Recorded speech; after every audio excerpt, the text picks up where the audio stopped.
Holy. All right, we do have 10 o'clock. We'll call the meeting to order and rise for the pledge. I pledge allegiance to the flag of the United States of America and to the republic for which it stands, one nation, under God, indivisible, with liberty and justice for all. All right, good morning, everybody, and thanks for coming to the meeting. At this time, we will work on or do public forum. Is there anybody from the public that wants to speak? We'll maybe start in person here. See a couple, but I don't know if you guys, nothing. Anybody online? Okay, we will roll through public forum. We will move on to the agenda. Is there any additions or? Yeah, Mr. Chair. Yeah. I would like to pull item number 2 from consent agenda and add it to the regular agenda for discussion. Okay, and that's the deed You can grant. put it wherever you want.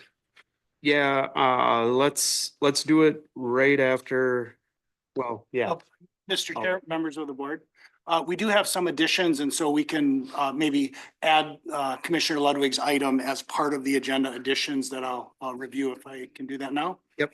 So Dave Menke, County Administrator, if we could add to the regular agenda item number 1.1, letter of support for grant application East Central Energy. And Dennis Rice from ECE is here to make a presentation and explain the request. And then we could add the deed grant item as 1.2, if that is acceptable. And then we have some additional information for regular agenda item number 2, the legislative update and PILT resolution. There's a letter from St. Louis County regarding the PILT, and Commissioner Ludwig submitted that yesterday for your information. Okay. Does anybody want to make a motion? I'll move the agenda as amended. I'll second. All right. Is there any other discussion? Hearing none, all in favor, say aye. Aye. Oh, same thing. Okay, approve the minutes of the March 18, 2025 regular board meeting and summary for publication. And the minutes of the March 25, 2025 special meeting.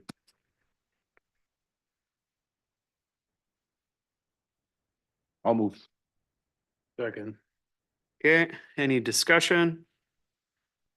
Hearing none, all in favor, say aye. Aye. Oh, same thing. Acknowledge the minutes of boards, committees and correspondence, the Pine County Surveyors Report. I'll move that. All right. Got a second?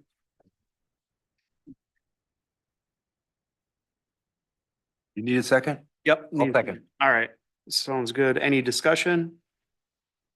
Hearing none, all in favor, say aye. Aye. Oh, same thing. Okay, consent agenda.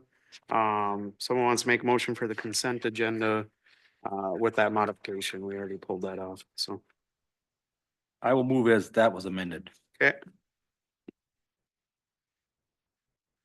Second,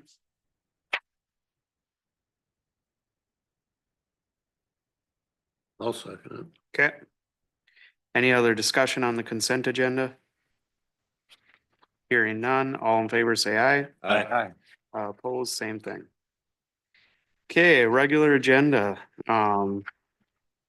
We have the 2024 juvenile out of home placement report. It's 15 minutes. We already burned up 4 of your 15 minutes. Rough crowd. Good morning, Mr. Chair, members of the board, Terry Fawcett, Pine County Probation Director.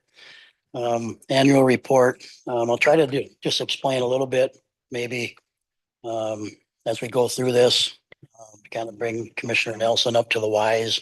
We do things certain ways here. So this is an overlook of juvenile out of home placement and corrections, but understand that the out of home placement budget relative to programming technically falls under Health and Human Services. We just have correctional line items underneath that. And then the East Central Regional Juvenile Center bill comes directly to probation, and all that'll kind of be explained further in here.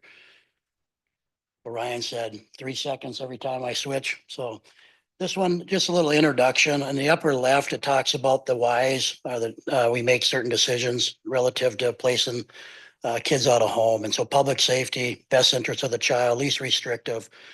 We also do a risk assessment instrument, probation, county attorney's office, look at that. Does a kid need to be in custody after their first appearance, those type of things. And so all those factors are taken into account.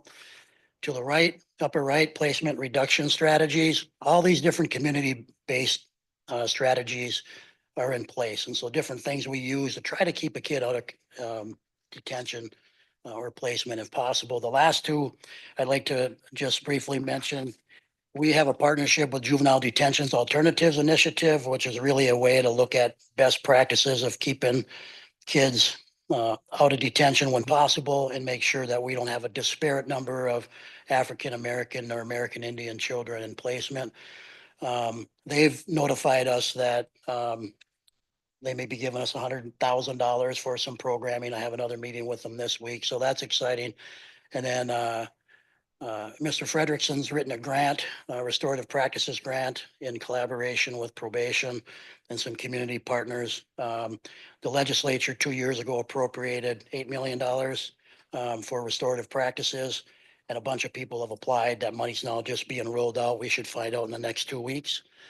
Through that, we've had to develop a restorative practices advisory committee and so forth. So more community-based programming equals less kids in custody. So that's kind of our goal here in probation.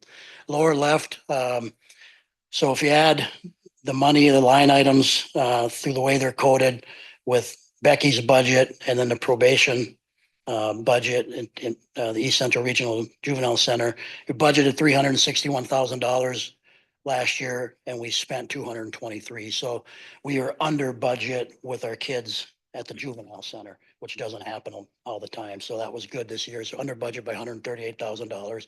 And we were able to collect back $8,400 from families, which is not easy to do either. Budget busters, these are what we consider kids that cost the county over $20,000 per child in placement. We had 3 this year. Always careful to protect the identity of the kids, but some common denominators on these kids that cost a lot of money. Trauma history, early child protection, HHS involvement, mental health diagnosis, family inability or instability, truancy, poor academic progress, substance abuse, person offenses. And we've tried a lot of community-based things that didn't work. Thus, kid gets placed. And then you look at these 3 kids, cost the county $135,000 in a total of 416 placement days. So that our budget busters was 6 last year, now it went to 3. So we had 3 juveniles represent 8% of the total number of kids that were placed this year, but represented 65% of the overall bed days and placement and 60% of the total cost. So you can see how that can, yes. Terry, I'm always interested in that stuff, but when you look at the kids that went to a facility as a budget buster, so to speak, what's the outcome for those kids 1 or 2 or 3 years down the road? Do we have a good track on that? I can only give you anecdotal answer to that. Usually not very good, and when I talk about truancy, I can tell you when I worked for Arrowhead Regional Corrections, I didn't want to do anything with truancy, right? Too many cases, don't have time for truants. Then when I came down here, I was really taught differently. A lot of that came from Judge Reuter, who talked about truancy being the canary in the coal mine, right? It's really a symptom of what else is going on in that child's life and in their home. And so when you see that, and I tell kids every time, when I have a kid come in just for a diversion case, one of the first things I say is one of your conditions is going to be go to school. And here's why, because kids that don't go to school regularly end up staying in offices like this for the better part of their life. And so, especially, and this is why it's so important that we work collaboratively with Health and Human Services and the social work department, because we're dealing with the same kids a lot of the time. And, they're more the experts than we are when it comes to trauma and, those type of things. So sometime, go ahead. Key that you've been telling us forever and Becky and Reese have is to spend our money up front and. Yeah. And, cause we're not gonna, historically, we're not gonna fix them by sending them to a treatment center. Right. Or what, I agree, and we've had some real young kids come in through our restorative justice program. Where you're dealing with 11, 12 and 13-year-olds that have done some pretty significant harm to their school or their community. Um, the road ahead could be quite challenging if you don't have a lot of different community options. And that JDAI partnership, by the way, I've reached out to community partners who would like to be involved with us to maybe try something different. And TSA and Changing Gates both reached out. So hopefully we can get some more therapists and some therapy done over doing with some equine stuff at the ranch at Changing Gates. And so I've always appreciated this county because you allow us to try different things and see if we can make a dent on that front end more. So Josh has got me on the clock. I just wanted to make a comment. It does seem like we are making a dent though. I mean, if not more than that, because this list, it seems like it gets smaller and smaller. I mean, and one person can really hammer that away, but yeah, I appreciate what you guys are doing and this number seems to be not as frightening, I guess is the word. I would agree. And the other thing that really throws this number out of whack some years is this one had a victim of sexual abuse, which then usually turns in a perpetrator of sexual abuse. And then because of the specificity of that type of treatment, it just takes a long time, and they're very difficult cases to change that behavior. And so that costs money, and so on the bottom, the top placements that Pine County has used, and those are pretty much exclusively the only ones we use now. On the bottom, you can't see it, but Boys Town, Nebraska, we've been working with them for 2.5 years. They finally got their licensure through the Department of Corrections. And so we'll have a group out there at the end of this month to take a look at all their programming and their facilities. And we'll have another option to place kids if we have to. It's a beautiful facility. I've been out there once, so stay tuned.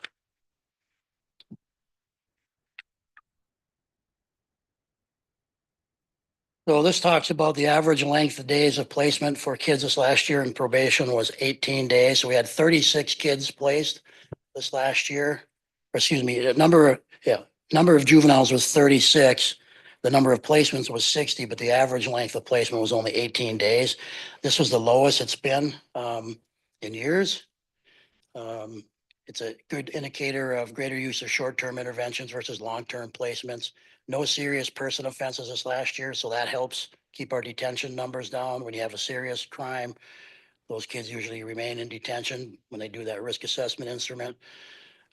There's that number again, about 3 juveniles for 416 days. So 3 juveniles added up to 60% of the overall placement days. And then I think that's actually supposed to be 65%, but 33 juveniles use 372 placement days, or an average length of placement of 7 days. That to me is a big teller of the work that we try to do in a community, that we're just putting kids down at the juvenile center till they can come up and make their first appearance. And then they meet with the county attorney's office in court, probation, and the kid gets released back out in the community with some community strategies versus keeping the kid in placement. Back in the old days when I started in this business, the kid would stay in placement for a lot longer. But the good work of JDAI has helped with that as well. Mhm. So, just a quick. Could you address how important it is for us to have a bed? Yep, that's coming up. Okay. Hold on for about 2 more slides. All right. So these are the placement types. So this kind of gives you a little bit. So the DOC secure, non-secure shelter assessment. So when you look at secure detention off to the left, East Central Regional Juvenile Center in the blue, the large slice of blue DOC secure, that's what comes out of probation's budget. Last year was $325 a day. That's going to go up. I'll get to that amount in a minute. And those other 2 are what comes out of HHS's budget. So they're just coded differently based on what type of work is going to be done. DOC non-secure is less restrictive placement. The good part, to answer part of your question now, is our contract with the juvenile center gives us really 100 beds on campus. They have 3 different programs in Anoka.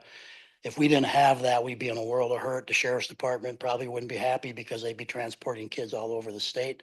And so we're able to just, so we can get kids into non-secure. Problem with non-secure is they usually don't have a whole lot of non-secure beds. If anybody ever wanted to make $1 million, they'd build a lot of non-secure beds in the state where kids didn't have to be placed in secure detention.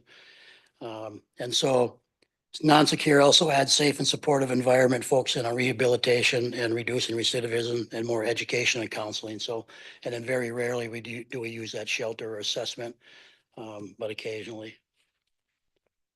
Placement.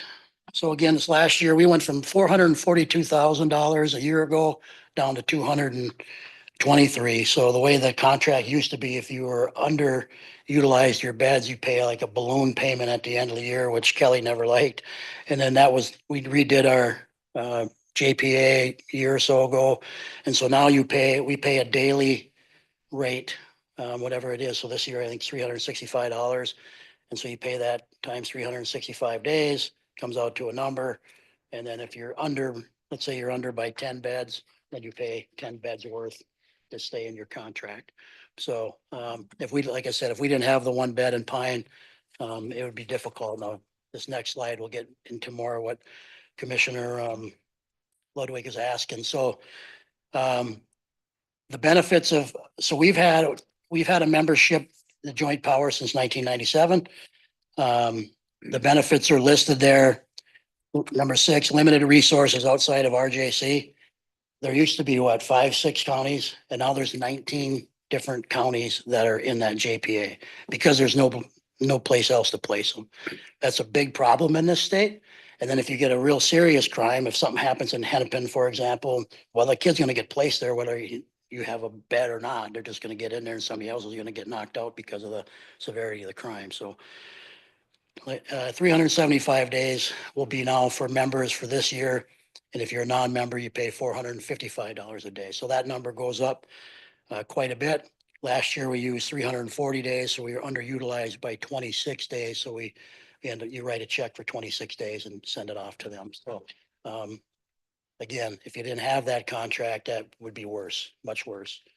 And it used to be, it says here, historically, there was an average of about 2,000 non-member beds per day that would typically be used to help balance that budget.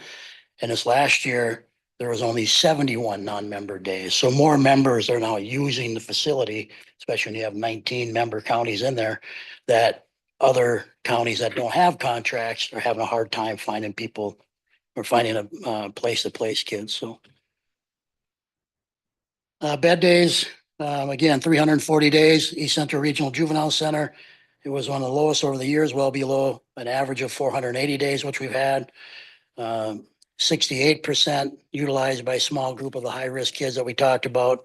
2 of the youth completed New Choices program. And then, yeah, so then that's outpatient substance abuse programming within a secure setting. Out of the 340 bed days, 129 bed days were used for simply secure detention, and the other 211 bed days were used for program placements such as seed to CD programs. So only 129 days last year did we put a kid simply for, we got to put you down there, you got arrested today, probably released tomorrow, and added up to 129 days. So it's a good indicator that when we do keep kids down there past that 7-day average, it's because they're in programming. Mr. Chair, if I could ask a question on the number of contracted beds has gone up and the membership is now at 19. Has the total number of beds changed much, or is it just a reallocation of those existing beds to member counties? I think they shuffle. Yeah, So 3 other places or 2 other places. So there's 3, right? So they shuffle them around. Yeah. When all these new counties first came in, there was 1 or 2 times a year where they may call up here and talk to Sherry and say, hey, we need to move your kid because, and then they'll just move them to a different area on campus until they can get them back over there. We haven't run into that issue since then because of, you know, the whole reason you become a member is so your kid doesn't get bounced out of the. But I said, that's the benefit of having 100 beds there. Now, some counties like Washington County, they own 5 beds. They don't use 5 beds. They have their own facility. But to help out with the membership, they just stay there because they know it's important to the, you know, overall good. So there's been some counties that have contracted for 2 beds and realized that was a really bad idea. And then try to find a partner to get out of that 2 beds and maybe go down to a bed and a half. 1 is perfect for Pine. 1.5 would be too much. But, you know, sometimes we end up, obviously, because of these difficult kids, end up, you know, several years back, we had 3 kids that were EJJ kids. And so those kids sit in detention for a long time. But all right, I think I'm getting close to the end. Electronic home monitoring is super important, especially in the juvenile world. This is a strategy of keeping a kid in the community, especially kids that are probably medium risk, where we can track them through the GPS monitor and the kid doesn't have to be placed. So last year there was 480 EM days compared to 601 the year before. The 480 electronic monitoring days at the cost of $6,834 to place their kid on a monitor. If you look at our total cost savings since 2003, it's cut off at the end, the bottom, but since 2003, we've saved over $2 million at a total cost of $117,000 to put a kid on a monitor versus paying that you know, that daily rate of putting them in the juvenile center. So kids are a little bit more impulsive. So sometimes the monitor is a struggle. But when we can have a kid out in the monitor and in their community, we do that versus sending them down the street too. So. And finally, we have I'll talk about this probably a little bit more when we get to our outcomes report in a few months, but our YETI is our Youth Early Truancy Intervention Program developed by my juvenile agent, Devin, does a tremendous job with this. Information is presented to kids and their parents about Minnesota laws related to truancy, legal consequences, and habitual truancy, and how that'll impact their future. Held monthly. I think one of the numbers that I like is on the bottom bullet of the 24 who attended last year, 19 have not been petitioned to juvenile court. Now, a lot of the families don't attend it, so that's the problem. But if we can get the families there, then we know that this is working. So 19 to 24 don't get a petition, don't have to go to truancy court because they completed YETI. So the goal is to get more families wanting to be invested on that front end, so we don't have to bring them into truancy court, which you can keep a habitual truant on for till they're 19. So, you know, it behooves kids in a lot of ways to stay out of truancy court. But then lastly, our community alternatives budget is just another line item where we place a little bit of money that try to provide incentives. We know through corrections that if you provide some meaningful incentives to adults as well, that there's a better outcome for them. You know, I have up here transportation, driver's education has been a big one. Habitual truants, that's been a big one. They have kids who can't pay to go to driver's ed or to take the test. So we say, okay, you take care of your end of the bargain, then we will pay for that out of the probation budget so you can get your driver's license. So we're trying to get kids that incentive so they want to do well and then not return to the system. So. And that's it. Any questions? Commissioner Nelson? You gotta have one question because I went over my time. Well, I maybe wanted to follow up a little bit on the question about number of beds.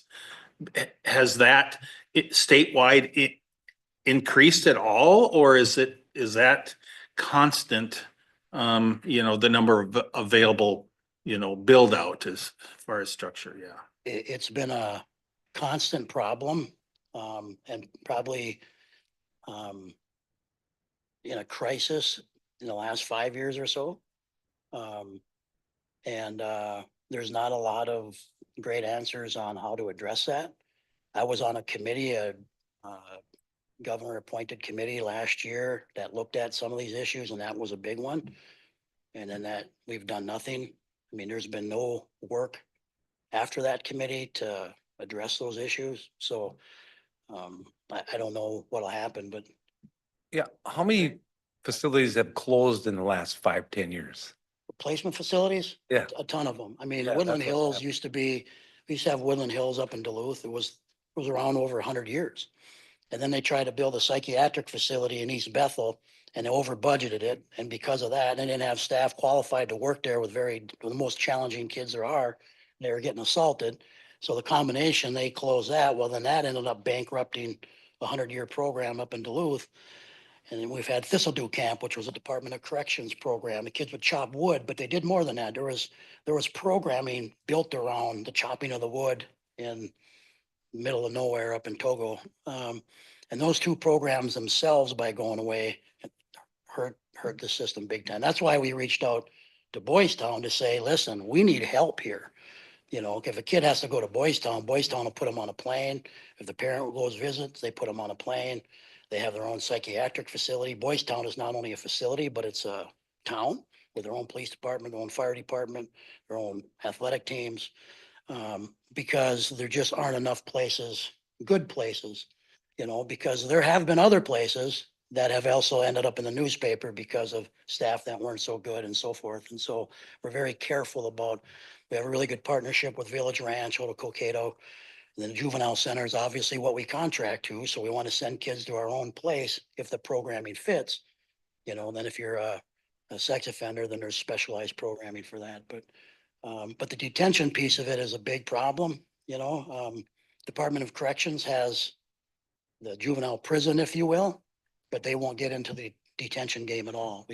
Trust me, there's been plenty of directors that said, you know, couldn't you guys run detention out of Red Wing? And they won't do that. So if you didn't have this partnership, you'd be in a lot of trouble, you know.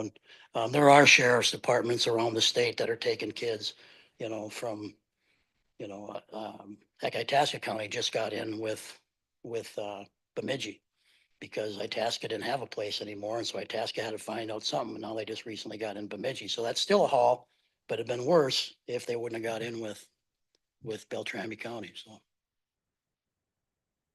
So the bottom line is there's less options than there were 10 years ago. much less, Less places to place kids. yeah, yeah. Which was, you know, but again, I mean, I'm a big believer that most kids don't need to be placed, right? But you have to have good programming, and restorative practices is good programming that is effective internationally. But you still have to have a kid. I'm all about the right kids need to be placed, right? If we have a kid who did something that harmed somebody to a certain extent, you have to be placed. We don't lose sleep over that, right? But most kids don't fall in that category. And my department, my two agents work their tail off to work with kids in the community, so we don't have to get to that point. But, you know, having good community partners is huge, you know, having TSA in your backyard and the ranch down the street is big time because, you know, I think Changing Gates is one of the coolest programs in the state. We just happen to have it over in Brook Park, you know, so. Reese, anything you want to add on the juvenile world? I did a great job. Mr. Chair? Yeah. Just one little maybe technical correction on Terry's first slide where it gave the out-of-home placement costs and the HHS costs of like 2.3 budget and 1.8 actual. I think that number is closer to 1.3 million. Yep, my apologies. That was, I removed that this last night. And so you don't have that version. So don't worry about that piece. Becky will give you the correct number later. So that's why my version today only reflects the probation side of And things. the packet copy had it. So if you're looking at it, and I know Tracy in the back there took a picture of that slide. So just want to be sure Oh, that we're perfect. getting the right number out there. I got a question. Yeah, go ahead. The two facilities that closed, East Bethel and Woodland Hills, are you aware what's going on with those buildings now? They're empty or? I don't know about East Bethel, but Woodland Hills is now a school, one of the local like private schools. Okay. Took that space over, kind of a smaller scale, something at the beginning, and now they kind of running a full thing out of that building. They're both beautiful campuses. Yeah. That Woodland Hills, I mean, I worked for Woodland Hills when I came out of college and big believer of what they did, but that's being utilized up there in, Okay, or actually in Woodland neighborhood of. Yeah. okay, thank you. Thanks, Terry. Yeah, Thank you. thank you. Thanks, Terry. All right, Realize I missed the opportunity for public speak. I thought it was at the end, which is where I normally speak. Could I have just a minute on a public? And if not, I completely understand. I realize I'm. yeah, just you or does, Just me. okay, And it's more of a thank you. than anything. yeah, let's switch it up real quick and we'll just let you go here real quick. I really appreciate it. And I'm sorry for messing up your agenda. Joe Zappa with Urba had spoken to you before as you were evaluating the cannabis ordinance. Couple of things. Just wanted to say we've put in our application. We're waiting till the end of May, early June to hear. We feel good about it. We've been doing our initial budgeting, and within the first quarter, we'll be spending over $1 million in the community. Think of grading, fencing, new structures, electrical, all using local vendors. So we're excited about that. We'll also be hiring hopefully up to 24 people within the first year, seasonal depending on how fast we grow. But I wanted to thank you. You guys did a really tough job and a good job in your ordinance. I don't love everything about it, and that's life. But you took the time to listen to all the concerns. It's become really apparent to me how good a job you did as I'm watching Royalton now evaluate a new zoning ordinance. That's quite frankly and recently targeted, at least in my perspective. And so again, I just wanted to thank you guys. I look forward, I'm making the recommendation to the Royalton Council that they just rely on the county ordinance. I think it's just, it's complete. It recognizes the difference between large growers and small growers. You really did great work. And again, Mr. Minke mentioned Kelly's work on it. She really did a nice job. So thank you. You did great work. And I know you guys don't hear that all the time, but really, really appreciate it. And I'll keep you advised. Hopefully we get our license. Thanks. All right, thank you. All right, we will move on to 1.1 in the agenda, ECE letter of support. Dennis, you had some stuff? Okay. I don't, I provided a slide to David. I'm not sure if it's available for presentation or not, but it just had to do with the broadband serviceable locations that remain in Pine County. Yep, So that's in your additional. should be in your agenda. Yep. So good morning, commissioners. Thank you for having me. I am Dennis Rice, the broadband manager at East Central Energy. I wanted to extend a special thanks for making this happen with such short notice. The BEAD program is it's still in development, and in order to make this happen took some effort, I'm sure, on your part, as well as ECE's part. So thank you for that. So the BEAD grant, Broadband Equity and Access Deployment Grant, is the last, I feel, large grant application that ECE will have in the state of Minnesota. There may be subsequent grants, but what we're doing, and we haven't formally crafted our PFSA or grant area yet, but using the same high quality fiber network that we're deploying right now, and have deployed with the existing border to border grants that we've been awarded. We're looking to take that same high quality design, focus on service for our members in Pine County and beyond, and use that to hopefully wrap up the remaining 2,631 eligible locations in Pine County. EC's mission obviously is to solve that digital divide for our membership, provide that high quality internet connection. Part of the BEAD grant window that we're aware of right now is that it opened up last week. ECE is planning on submitting the application on April 19th.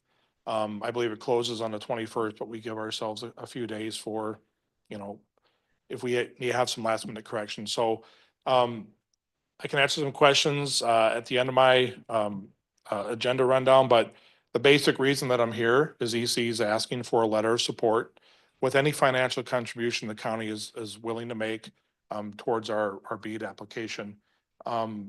Letter of support at a bare minimum, financial contribution not to exceed $1,000. It's just the letter of support itself scores points, and any financial contribution that's possible just helps us score a few more points to ensure we're submitting a really strong grant application. So With that being said, I'm happy to answer any other outstanding questions. I have the one, board may Mr. have. Chair. Yeah, go ahead. What makes a location eligible? So the FCC's fabric, the data that ISPs report annually to the FCC gets wrapped up into what they call the BSL fabric. And so the FCC puts out maps that show which residences, which addresses don't have access to high quality internet, like 100 by 20, 100 by 100. And so anything under that threshold is considered underserved. And then there's still some plain old unserved locations. So that's what makes them basically eligible is the definition of what BEAD, Minnesota DEED determines as eligible. And that's that anything under 100 by 20 is considered eligible. Is that tethered to the home or does? That's like, just the satellite? usable data reported by the ISP. Okay, So they, an ISP could report 100 by 100, and that's all the FCC has to go off of. Unfortunately, some infrastructures, our members will see connection speeds that are under that reported level. I'm just thinking like my house is relatively new. Yep. I don't have no connection there. I'm using a low level satellite. Yep, so you would most likely be unserved or an underserved eligible location. Okay. Yep. Yeah, I was just curious. And this, you had mentioned this hits everybody that's in the county. So just to state, we haven't yet finalized our grant package, but we are looking to fill in the Swiss cheese effect on eligible locations that are already won, and are being constructed border to border grants didn't cover. Okay, So we haven't yet, but we're looking to okay. fill in the blanks and get as many of the members of Pine County online as we can. Good. And that's been our goal from the very beginning, going back to, probably 2008. We've made a commitment and then we really made a commitment in when, David, 2020 to, make sure Pine County, every person had the ability to connect to high-speed internet. Yep.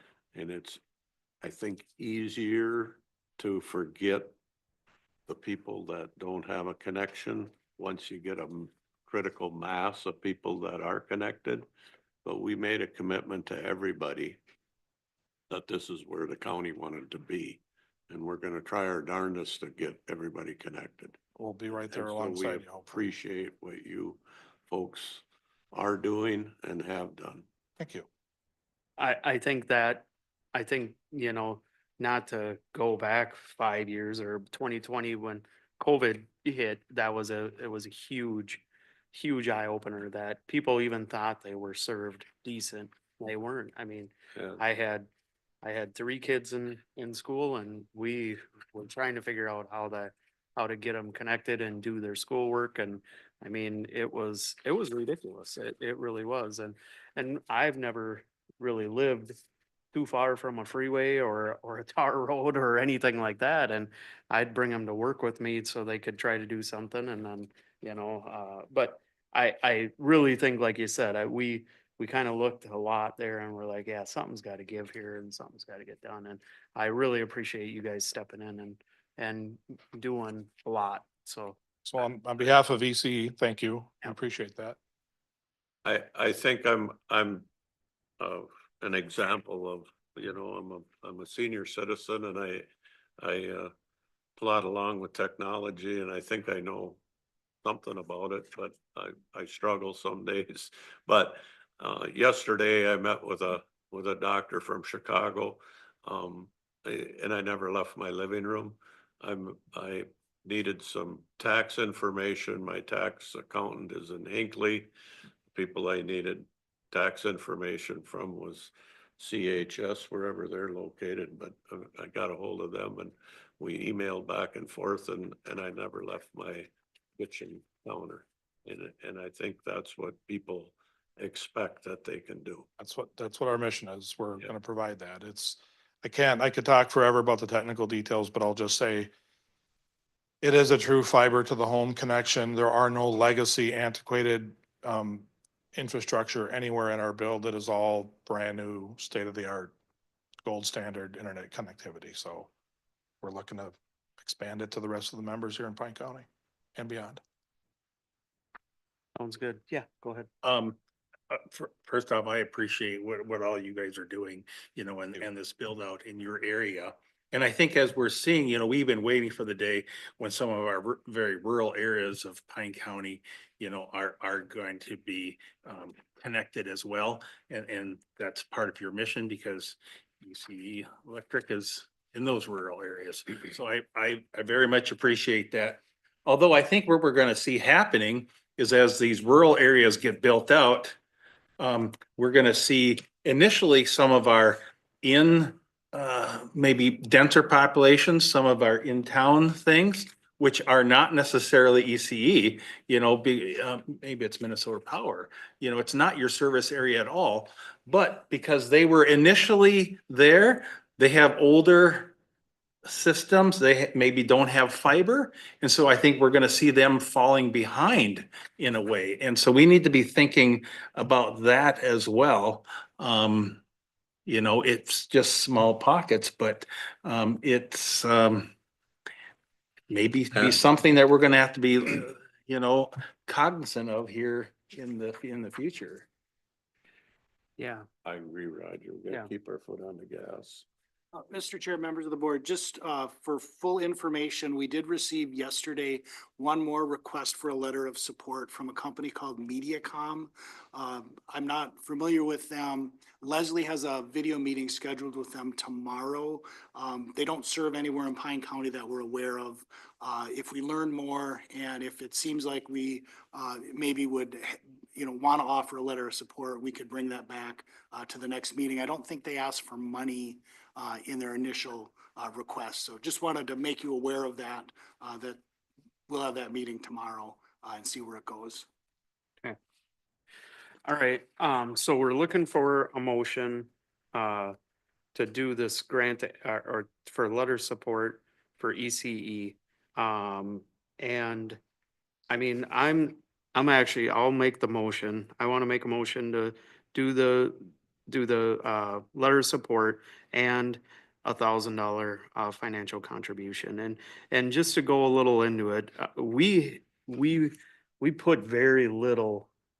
We've given some grant money to some providers, but as the county ourselves, we really haven't put much towards. We say we want all this stuff done and it all sounds good and all that stuff. And it matters, but for us to put $1,000 towards it, and that would help them out the most of anything, I think is a pretty small ask. So that's why I'm gonna attach that to I'll it. second that. And with a comment. Yep, go ahead. So I think that you look at the way the world's going right now. I had signing up for Medicare and I made a phone call. I have to sign up when I'm gonna turn 65. And they say, you have to do it online. So I can do it online, but you wonder how many people, that's where the business is going. Mhm. Unless you want to go to Duluth or somewhere and stand in person. You know, that's where, so it's important to have it. Yeah. I think a lot of other things are gonna operate the same way too. Yeah. Yeah, I was on a doctor's appointment and it was for a head injury and he did testing with my eyes and everything and he was in Coon Rapids or the city somewhere and via this iPad right here. So it was, yeah, I'm like, how can you do that here? But whatever. Okay, is there any other discussion? Hearing none, all in favor say aye. Aye. Opposed, same thing. Thank you All so right. much on behalf of EC. Yeah. Appreciate it. Thank you. Thank you. All right, so we'll move on to 1.2, the deed grant. Do you want me to start that off? Yeah, sure. So the HRA has been working on things along with Health and Human Services, and I'm gonna probably say all this wrong, but I'm part of the reason that I want to understand it better. I'm not trying to micromanage but I want the board to understand it, because I'm attending these meetings and some of it's a little bit confusing to me because of the pots of money. And then had talked to Roger Thursday or Friday last week, and he was getting some input from his community on like what's happening in the Hinckley area, and the school wanted to do something or something like that. So I thought, well, this would be a good time so all those commissioners can get on the same page and understand what's going on. So go ahead, lead us through that. Well, thank you. I'm Leslie Sauter, your Economic Development Coordinator. In anticipation of some questions and also future discussions on this project, I do have a slide deck prepared because this has been a 3 or 4 year project. So this started with, does the clicker work? You think? All right. Okay. So, just a few slides. I won't get too long-winded, but back in 2021, East Central Regional Development Commission did a childcare study. So they sent out surveys. They were surveying employers, providers, and parents to kind of see what the need was out there. And they created the supply and demand gap analysis of Pine County and anticipated a need between 3 to 350 slots, roughly 300 countywide. And, you know, you have this study, it tells you what you need. And they took it one step further and kind of broke it down by zip code to kind of show what that pent up demand would be in each of the areas, anticipating walking us through the next step in their process. So First Children's finances, childcare centers, helps family childcare providers, also provides business assistance through loans and technical assistance, and just really guiding people through the process of owning a childcare business.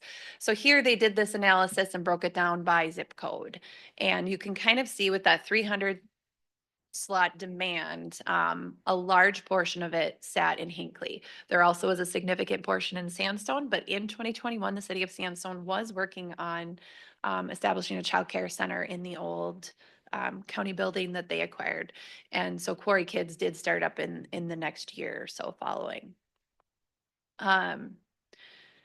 One thing they also looked at was the current supply. So they noted there were 3 centers in Pine City. I'm noting that there was a center opening in Sandstone because that was in transition then, and that there were 27 family childcare providers providing in their homes throughout the county.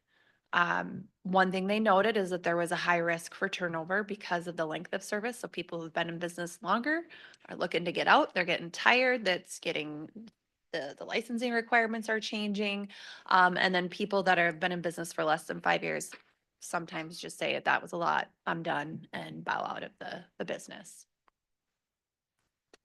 They also noted that the availability, when they talked to employers, that the availability was very poor and it was impacting their employees. People were missing work, they were late to work, they're not able to work overtime, they're not able to travel for work. All these things that if you're a working parent, you're like, yep. And so our employers in Pine County were noting that as well. So not only is there demand for childcare slots, but there's also the demand for the availability for even people currently working. So out of that study, they had some recommendations: do some outreach, which we started doing through our county licensor, revamping, some of the education out there, investigating different models that could help provide childcare in different settings than had been done previously. And then looking into opening up an additional location in Pine County. And so that was great. They did a study, they gave us their recommendations, but how are you going to do that? So about a year later, they came back, First Children's Finance did, and they said, okay, we will guide you through a strategic planning process to look at this study and come up with an actual plan to address the childcare needs. And so they pulled together, they provided a report, but they kind of revisited their own data and said, oh, geez, there's more childcare needed than there was a year ago. They broke it down throughout the 4 school districts for us, which kind of helps us because that's kind of a market. If you attend a certain school, you live in a certain community, you might have different zip codes than the people in your school district, but that's your market, that's your community. So that was a little bit more helpful. So then we formed some community groups. So we pulled together people that I felt were passionate about childcare and people specifically in the communities that had the highest pent up demand. So here's a list of everybody who participated in meetings starting in September, going through December when this strategic plan was developed. They wanted us to look at 3 questions. What exists that you can tap into today to help achieve goals? how can we increase the number of high quality childcare slots, and what can we do to better support people? And so we, throughout those meetings, kind of discussed that and came up with some community-based goals. And the first one was working with the city of Hinckley and the city of Finlayson to identify sites that could potentially host a childcare center, finding a provider to put it in that center, and just trying to find the financial resources to make it happen. That group was able to publish a request for proposals in December of 2023, looking for that childcare developer, somebody who had experience doing that. Our other goal was to create and offer a training and appreciation event. This goal was sort of easily achieved because the child care aware program at Pine Tech had historically always done this annually. So we're really fortunate in Pine County to have this resource that was offered annually to childcare providers. It went by the wayside during COVID because people weren't getting together, but we relaunched it, and an event was held in September 2023. And I think they got, a few dozen providers to come in and get their training updated. And we were hoping to recruit some new family childcare providers, but just didn't quite get there. At the same time, the state was kind of redoing some of their licensing requirements for in-home family childcare. So I think it kind of made people a little bit nervous to move forward with opening their home for a childcare. The last goal was one I crossed off because it didn't work. We tried it, it didn't work. There wasn't a need. There wasn't a demand for it. The thought was that we could create a childcare association and a childcare substitute pool, because that tended to be an issue for in-home family childcare providers. If they took a vacation, who was going to watch the kids or be in their home to care for them? And so that was something we investigated and didn't quite work out, and that's okay. So First Children's Finance also provided some recommendations of things we could continue to do and stay aware of. And so a lot of these we were already doing, and it kind of felt like, yep. But we did stay aware of things happening at the legislature, which is how we were alerted to this funding through deed to open up a childcare center. So the first goal that we had established was focusing on the Hinckley-Finlayson School District, where over 150 childcare slots are needed. 2 sites were identified. We were working with the school district on the Finlayson Elementary School, and then we were working at the 504 Weber Avenue South site with Mille Lacs Corporate Ventures, and they had received a federal economic development grant to transform that into a business incubator. So it seemed to work really well. We put our request for proposals out because now we had our 2 sites identified. We needed to find somebody who was an expert at opening up a childcare, because I'm not that person and neither was anybody else on our team. But hey, we did the legwork. We found the sites. We know there's a need. Now we just need to find somebody that wants to do it for us. So in January, the county board approved a childcare consultant, and I invited her here in case we have questions. Anna Reiser. She and I have worked together on expanding and opening childcares previously. She brought some expertise to the table that I did not have, filled in that gap. We funded that contract with our Initiative Foundation grant as well as some ARPA funding. So we still have her. We are dragging her along as this project continues to move forward. In February, President Mulford from Pine Technical and Community College reached out. He had a project on his hands of moving Pine Early Children's Child Care Center from the college campus site to the Lakeside Center site where the student housing was going. And he was aware of this deed funding coming. And if we collaborated, we'd probably better our chances of getting it. So we worked together, Pine County and Pine Tech, to draft up the application, noting sites in Pine City, Hinckley, and Finlayson as where we were going to do some childcare. And we got it. So I don't think we would have without that collaborative piece. And like I said, it was the 3 sites in Pine City, Hinckley, and Finlayson, and we got $500,000 in around July of 2024. This is where things start to get fun. So around the same time we were awarded the grant, the bids came in higher than the federal EDA grant could fund. So the childcare programming for the 504 Weber Avenue site was removed so that they could continue with their business incubator, but childcare wasn't going to work out there. Right around that same time, the month after, the school board did not support the Finlayson Elementary site. It's tricky. Finlayson didn't have as high of a demand as Hinckley did, and the numbers just weren't working out, and they weren't comfortable taking that risk. fortunately, some conversations were being had, and so there was a new site opening up in the Willow River community. And so we were able to shift those Finlayson funds to the Willow River site and really support that new childcare to set them up for success. And then in the meantime, we identified a separate site or a new site in Hinckley that could potentially be the site for the Hinckley Child Care Center, just down the road on Fire Monument Road. Those conversations started in September. We were hoping that Mille Lacs Corporate Ventures could potentially be the owner, since that's who we had proposed to be the property owner initially. Didn't quite work out. And now just this last February, the county HRA EDA approved that purchase using some of their investment dollars to invest in an economic development project as opposed to housing, what they've done previously in the past. And as this is all coming together, you have to keep your grantor aware, and DEED did approve this amendment just this month, and that's the paperwork that you have in front of you to approve. Just kind of wanted to walk you also through with like the numbers, like how do you just move money around? Initially, we had requested $600,000 from DEED and we only got $500,000. So we had to reduce the project budgets at each of the sites. And I would say we were very, we really wanted to support the Finlayson site as much as we could, but the numbers weren't there. So we reduced their slots from 24 to 14. If you look under the total slots column, to accommodate that reduction in funding between our request and our award. Then we submitted an amendment when we knew the Finlayson site wasn't going to work. And so I shifted some of the funds, not only from the Hinckley site, but also the Finlayson site to the Willow River site, based on what that program's needs were, as well as her ability to match those dollars with what she'd already invested into the project. And the fortunate part was she has a lot of slots in that site. So we went from having 88 slots to 118. So an easy amendment for the state to approve. Our second amendment, our slots stay the same, as well as our budget. The only thing we're really changing is the address of the center in Hinckley. I did, within the actual project budget, move some funds around, knowing that this grant expires in June, and so that we probably would not be able to use the grant funds to support staffing.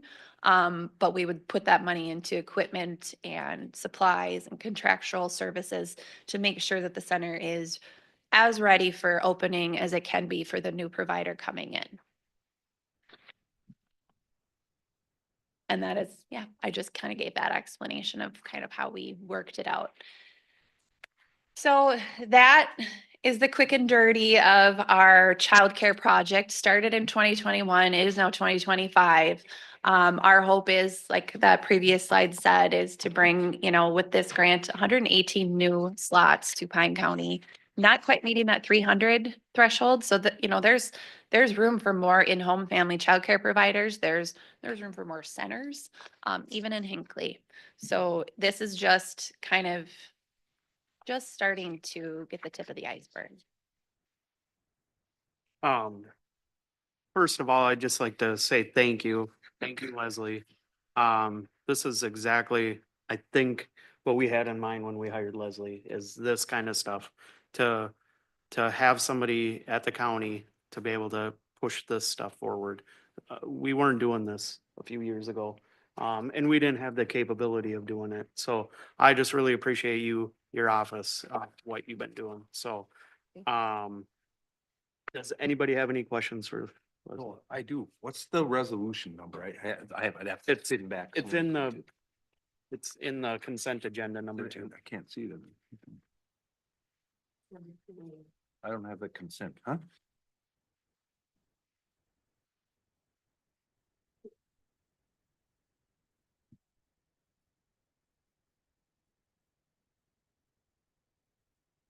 I got a question on the building. I've seen there was a correspondence and email from Rick Lewis that sits on the HRA EDA board. Mhm. Nobody's locked into the purchase of the building yet without looking at the other options of other buildings that are available.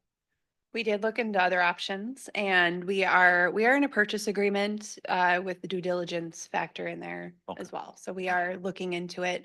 The property that we looked at has a long-term lease on it, so we're investigating the complications of that. Okay, the realtor said it's possibly less than a year. The lease on the building, was it the NCRS building next to the Yep. old Napa store? Yeah, so that's less than a year and they only occupy half of the building. Okay, So that's what I had found out. So doesn't seem too long term, less than a year. So we're still looking at other options, Yep. correct? Okay, thank you. Yep, go ahead, Roger. Couple of questions, clarifications. So on the contract modification, we're not, are we looking at like the dollars on page 6? Well, page 8, I guess it would be. Amendment number 2, is that what we're talking about? Yeah. So really, the dollars aren't changing. Nope. So we are committing to we've already committed the 220 towards the Pine City Yep. site. This is which is, of the deed money, yep, and which is open and operating. correct? And then the Willow River site, 56,000, and then the Hinckley site, 222,000 Mhm. of deed money. Mhm.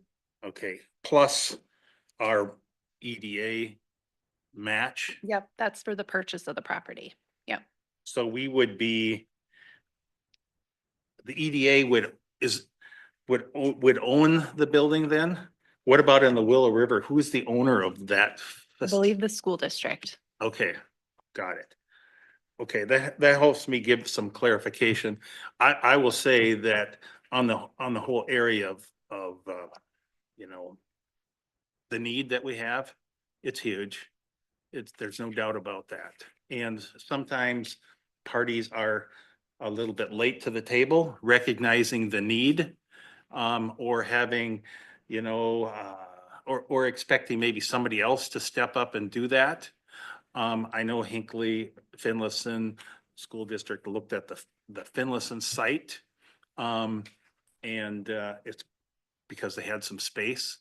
And again, maybe it's the 11th and a half hour, but now they have space in Hinckley, which is really where the need really centers down on. And it's like, can we have too many child care providers in Hinckley? I don't think so. You know, so if they actually had a meeting last night, if you had a chance to look at it online. And they talked about that and they wanted to make a decision on moving forward at their next board meeting, which is the 14th, you know, actually a day before ours. So my question is it, even though the Finlayson site didn't work out, are we locked into just one Hinckley site, or is there a possibility if they are still interested or pursuing that we look at partnering with them as well? Because they're talking about it in the school type of facility. Right. You know, so we wouldn't be owning the building or anything like that. They would be providing that. So I suppose similar to Willow River, so. That would be something absolutely open to discussion for sure. I would be curious if it's going to be school district owned and operated, or if they're bringing in a private operator to do it. I think we'd have to have a meeting with Deed to make sure that would be something.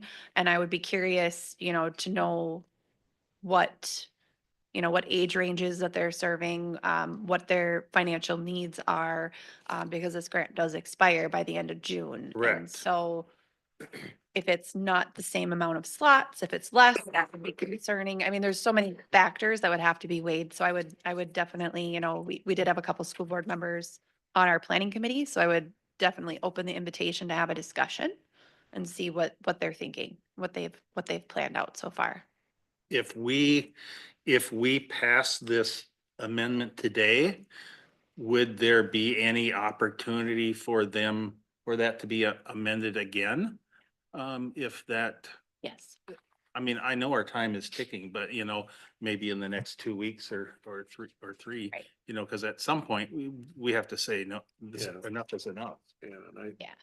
and knowing that the amendment process takes a few weeks. So like you have to kind of know what your plan is, set up your meeting with Deed, draft it out, get their approval, and then come back to you guys. That whole process took about a month. So they'd need to know pretty quickly what their plan is, what their needs are, so we can have those discussions. Well, I don't want to stifle what we're doing, Right. you know, Yeah. in anticipation, but at the same time, I don't want to cut off what could possibly be in addition. Do you understand where I'm driving at? Mr. Chair, I agree with you, Roger, but I think I would be comfortable moving ahead with what we know right now. And making, I would move ahead with this resolution and then direct Leslie to, she knows those people and just sit down with those people and see if there's, what's their next step? Cause we know what our next step, we have to keep moving along or we'll be here in July Yeah. and going, geez, we missed a golden opportunity. Mr. Chair. Yeah. So how much time do we have? When's this grant dollars have to be locked in by? Well, I would say, and I'm glad you asked that question because, once the amendment is approved and sent down to the state, our plan was to put the project at 302 Fire Monument Road out for bid. Because only until those bids come in do we really know what the build out's gonna cost. We're estimating it. We're hoping that it's within the 220. If it's beyond that, then we have to scale it back and really start scratching our heads and finding additional funds to make it work. So should that prove to be difficult or impossible, we would be doing another amendment. Having a backup plan, would that be cool? Yes, absolutely. But until we get those bids, we won't know, and we're not going to put it out for bid until we know we can move forward with the amendment. So we're in a tricky situation. And meanwhile, once it goes out for bid, then we get a little bit more serious about attracting and retaining our provider. So we've had conversations with people who have experience with family childcare, who've run centers themselves. We're starting to kind of vet those people to see what they would look like coming in to run it. And so, those conversations have already begun, and they would get a little bit more serious once we're bidding the project out and once we award a contract, to start moving that forward. So nothing would stop, but conversations need to. Yeah, so what happens then if you can't afford that project and the EDA owns a building then at that point, right? Well, we Or is wouldn't- that gonna all happen at the Right, same time? Right. It won't be closed on unless we have that? Right. Okay, so then it would just flow to like we just did from the casino to this one, as long as we have time, we could, if that one doesn't work out, we could move to the school one, so they should keep moving.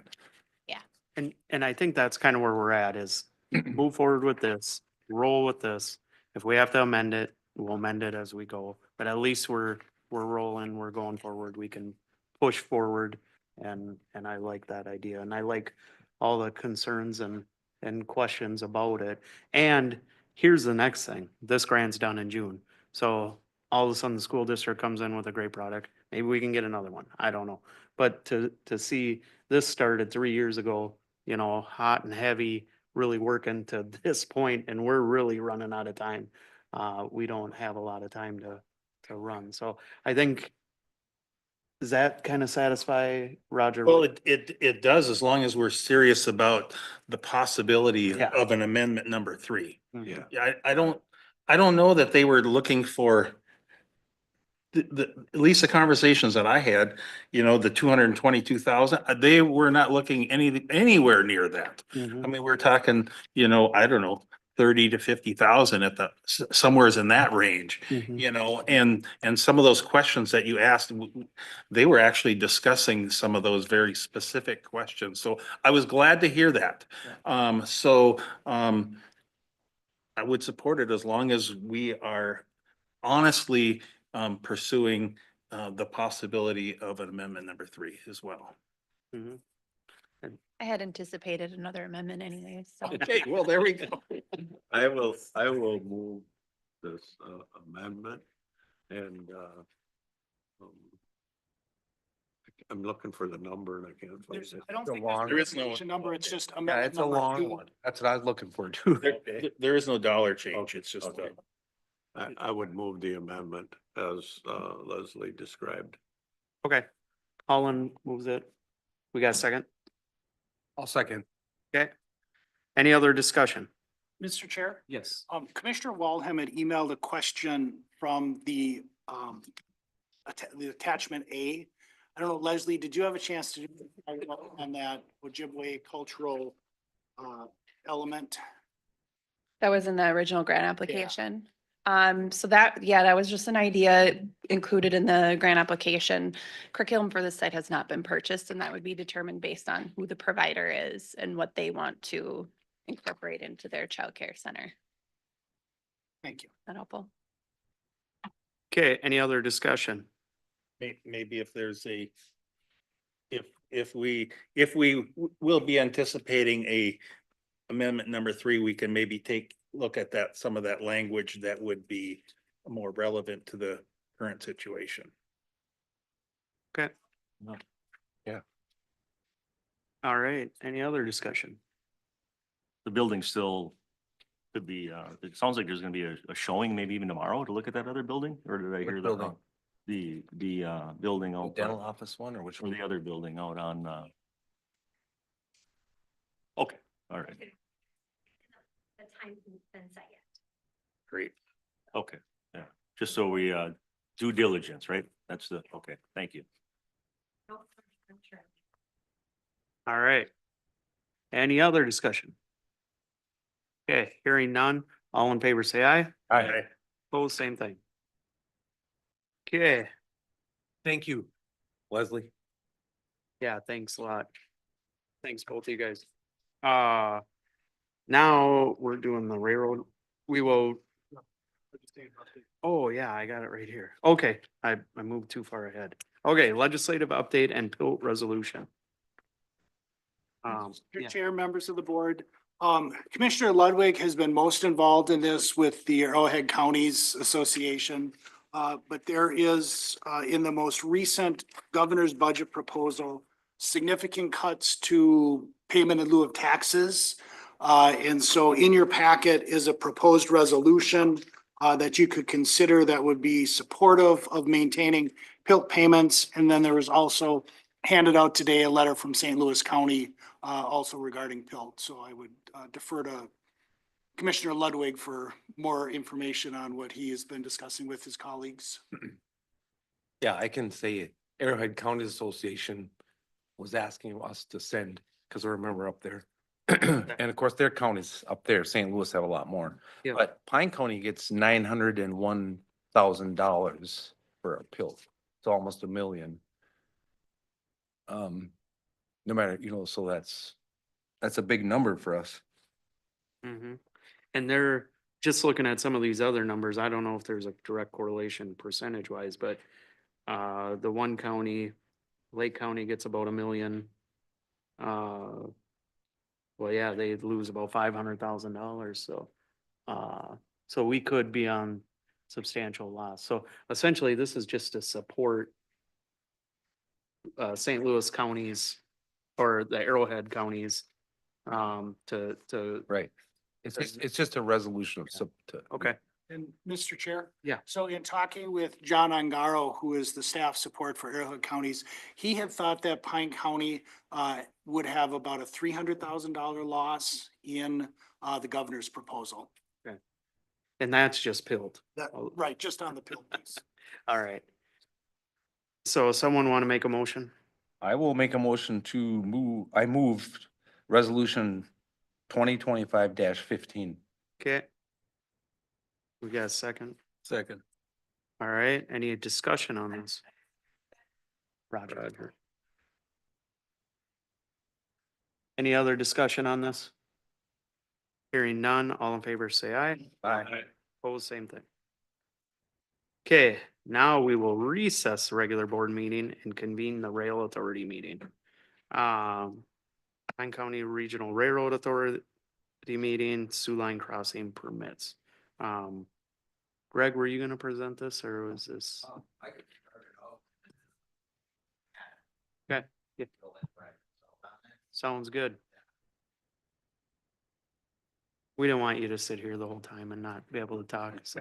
You make me look a little important by standing up here. Well, thank you.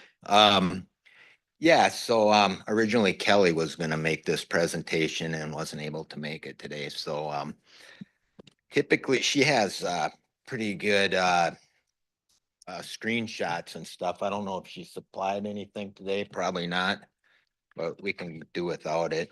We had a map in our packet. Okay, that'll work. I think we actually have two items to discuss. David, should I bring up first the Minnesota Department of Transportation Right there. request that they withdrawn, being it was part of our advisory committee meeting minutes last? Yeah, that would be good. Okay, so as part of your of the advisory committee meeting minutes from last time, one of the requests that we approved was that MinDOT was going to be doing some reconstruction by Brook Park at Highway 23 and the 107 intersection. And just north of that, the county owns the railroad grade up there, and they wanted to purchase some easement off of that.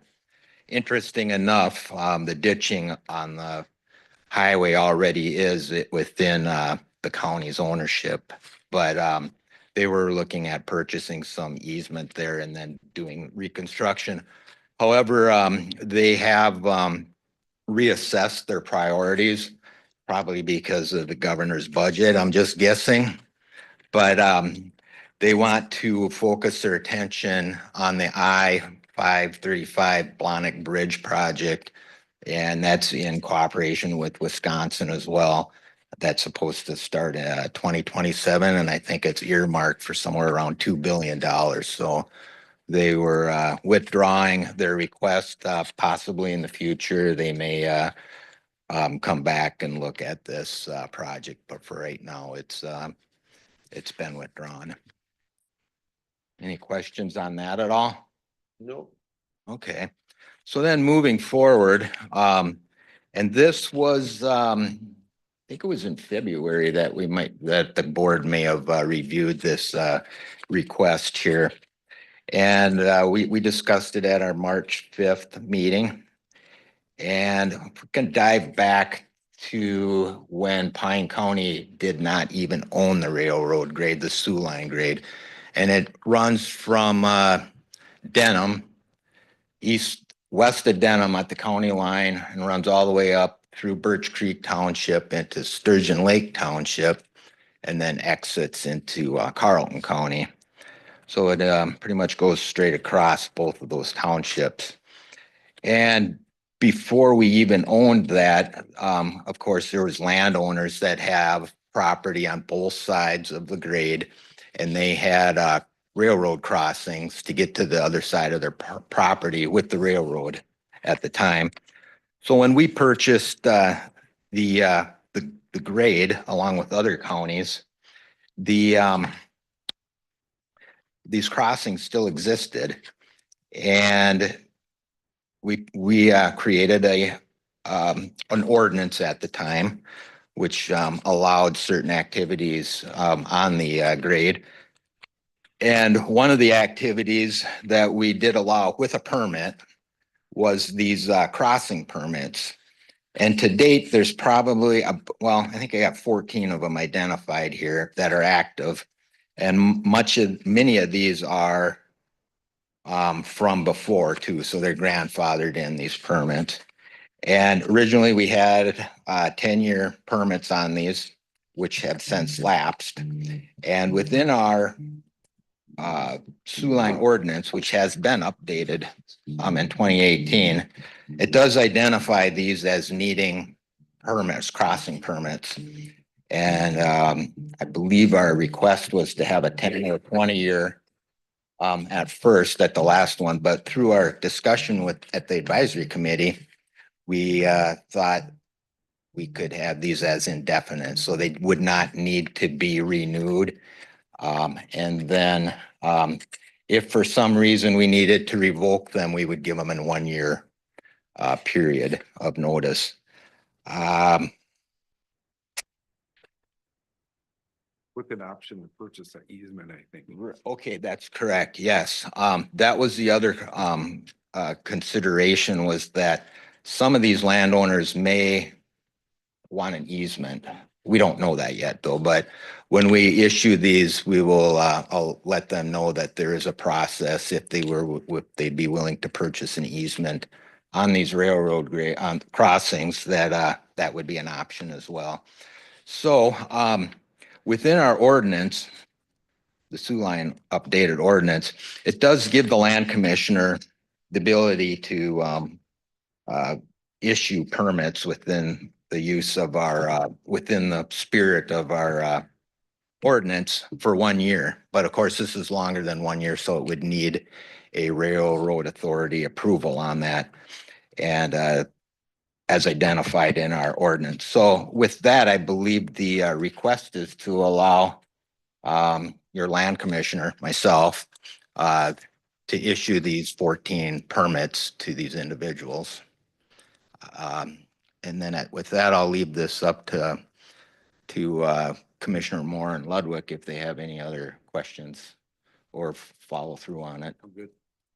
Okay. Yeah, I think it was pretty straightforward. We had a pretty good conversation about it, on what would be the best way and how to handle it. And I think this is what we decided, so. I don't remember, what would the cost of an easement be, or how would that be set if they do decide to purchase? Right. So we had,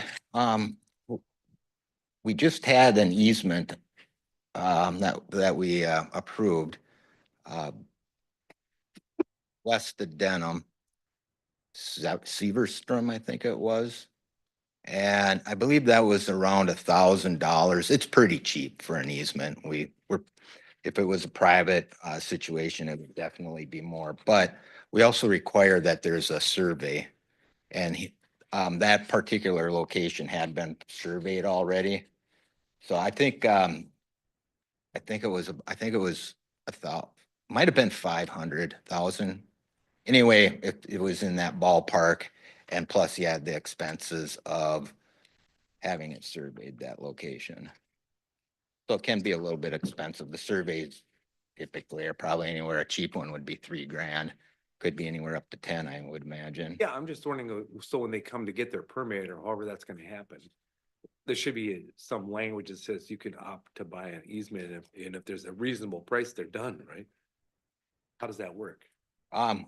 Yes, when we send out these permits, there'll be an attached letter that allows them, if they would like to purchase an easement and be done with the permit system, that's an option.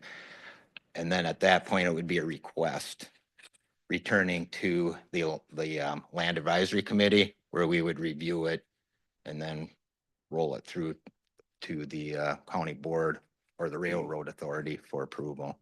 Yeah, well, that's why I'm thinking, while we have the rail authority convened, I said, so, Well, I think that's something, Mr. Chair. I mean, how? That's gonna go back to the committee and you'll have to determine what is the fee gonna be?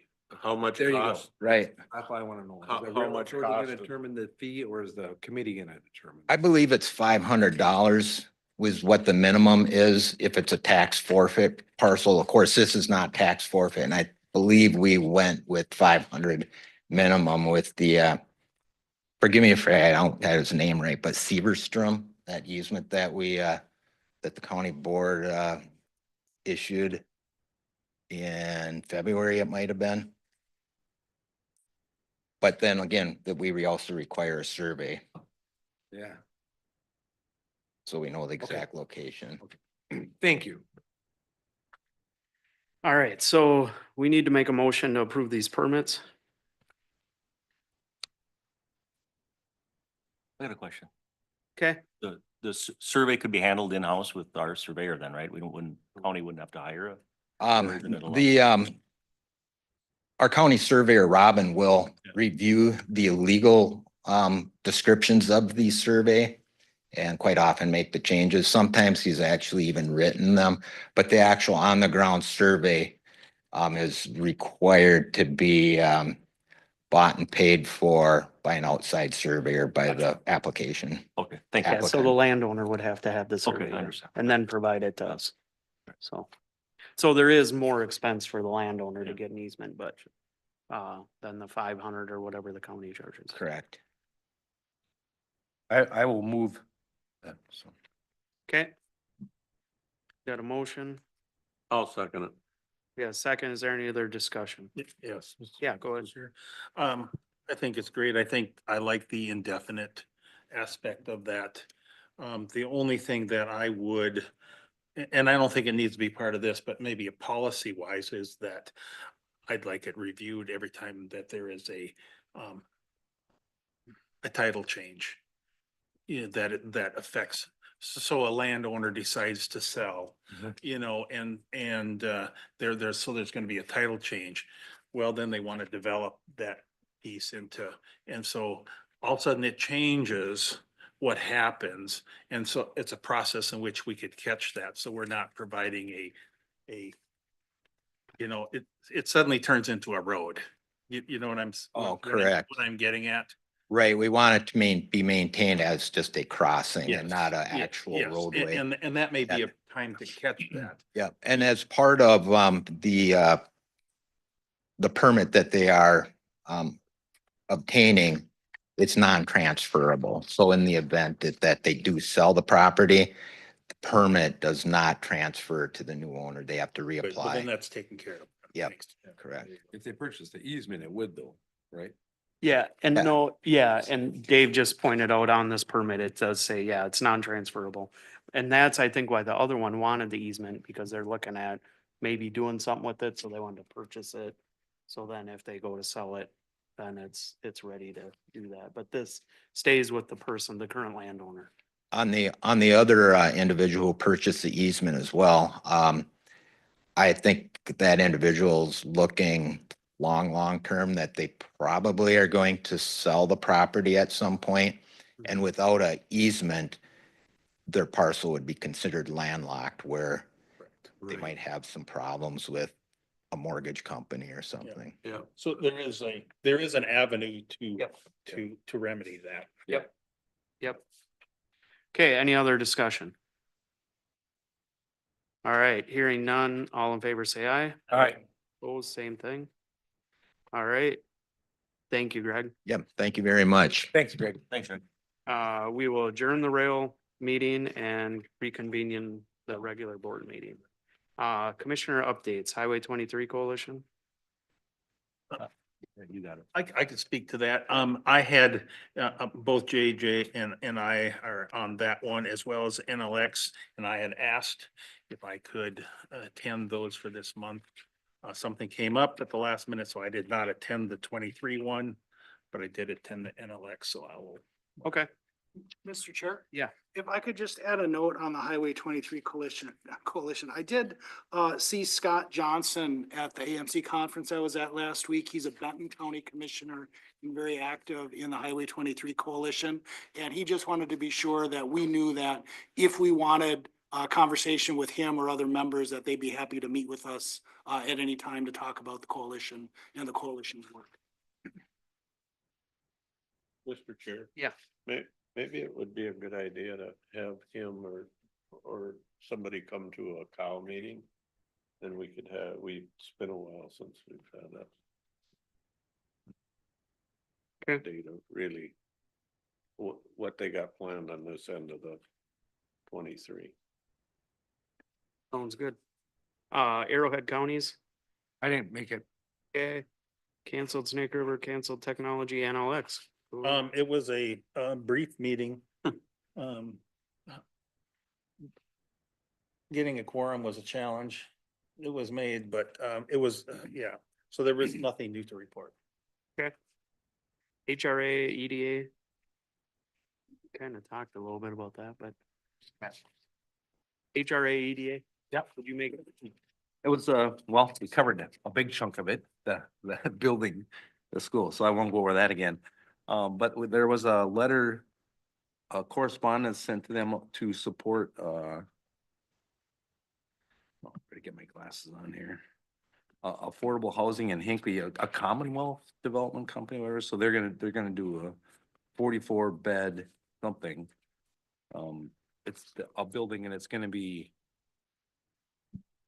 west of the freeway exchange, and then there's a little road that goes south, like just west of the liquor store there, and it's gonna build out housing there. It's gonna be affordable housing. There's gonna be 1 bedroom, 2 bedroom, up to 3 and up to 4 bedroom, 44 units.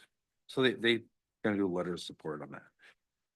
Then we had a discussion on the purchase of the 302 Fire Environment Road, which we pretty much beat to death today already.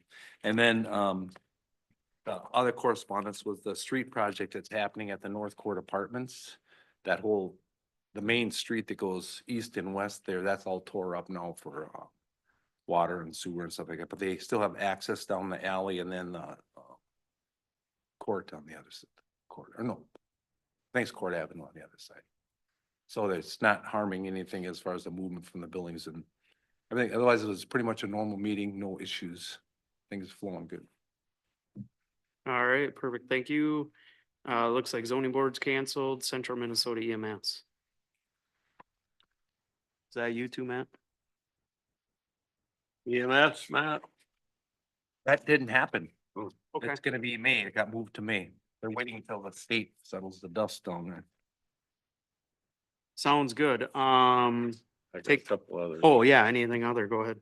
The Northeast Transportation Partnership.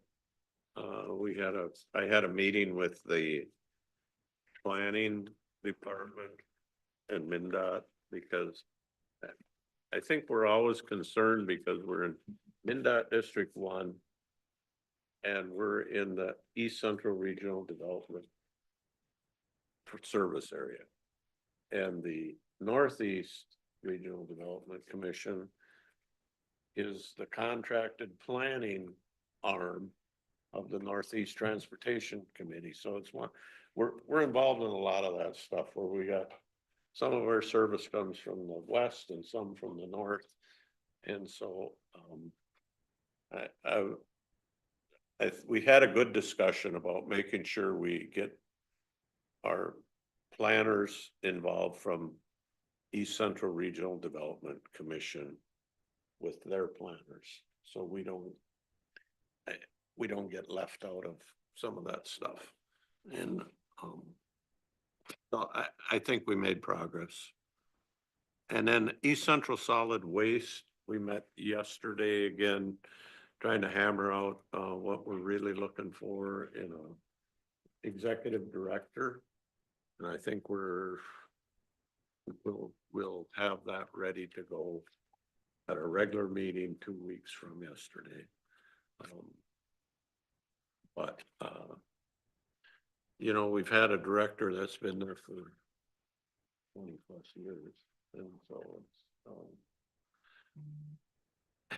it's, when somebody's there a long time, they just pick up this and they pick up that. And does it ever really get put in a job description? And so I think we're getting there. And then township officers was last Saturday. Roger and I went there. I don't think there was any earth-shattering news that I saw, but good to connect with those people. And our staff that was there did a wonderful job with explaining some zoning stuff and what they're working on. So Is there any, I don't know how, because I did get a little feedback about some commissioners that didn't show up. I was one of them. And some staff that didn't show up.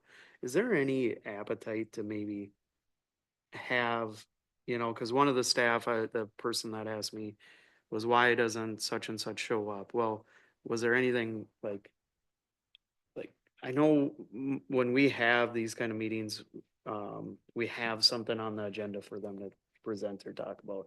Is there any working with the Township Association, maybe, we have a presentation from such and such? Cause I don't know how it was last time, but they only gave you 3 minutes to talk anyways. So right. it was, you know. Well, we talked more than 3 minutes. Yeah. We did, okay, so it wasn't. We all, I think our sheriff was there too. We all took 5 to 10 Okay, and they didn't cut us off, so. okay, okay. They had asked one time about the county engineer, I know, and he happened to have he was out of state the one year. Another time, I think they questioned again why he wasn't there, but I think we addressed everything when they were asking their concerns of our engineer anyway, that I recall. Yeah, and that's where I'm like, if they have some stuff to be addressed, or if Specific. it's just to show up and spend 2 hours there in case somebody has a question about something.